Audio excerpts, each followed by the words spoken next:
You might think that the women who have an abortion are careless, single, or uneducated. But I'd like you to meet Mary. Mary won't fit any of your stereotypes. It was a Friday morning and I was volunteering to check women into the clinic. I was dressed in normal clothes, so no one would have guessed that I was a minister unless I'd had an extended conversation with them. They usually think I'm a social worker or a teacher or something.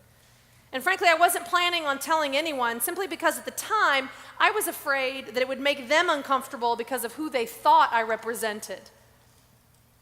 Now, Mary was in her late 30s. She had long, straight, blonde hair and was dressed in a long denim skirt and an oversized sweater. She was uncomfortable, fidgety. She paused occasionally while talking to me to wring her hands back and forth and stare up at the ceiling.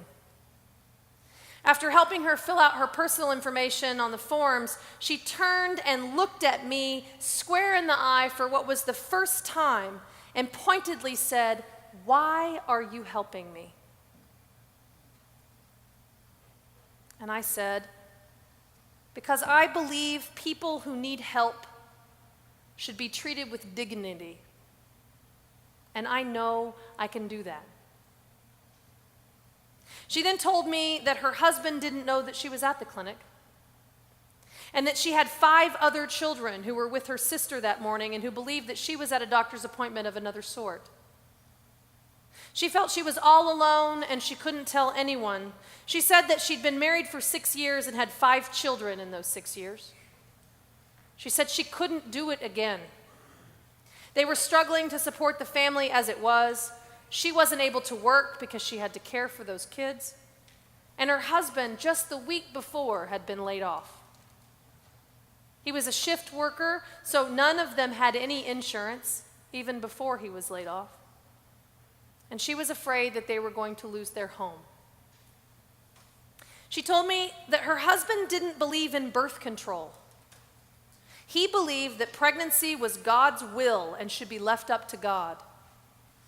But each of her pregnancies had been more and more difficult for her.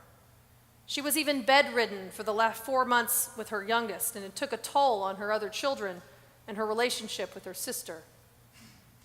Now this time, as soon as she stopped breastfeeding, she secretly went to Planned Parenthood and got on the pill.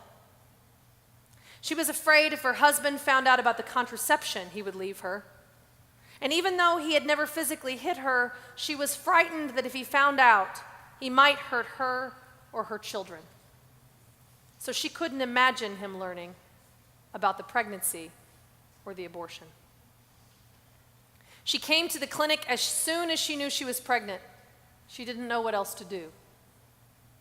But what she did know was that she couldn't have another child. She knew a pregnancy would seriously harm her physically and leave her temporarily, if not permanently, incapable of caring for her other children. She knew that they couldn't afford another pregnancy, another birth, or another child. And she believed that God didn't want her to be trapped like this.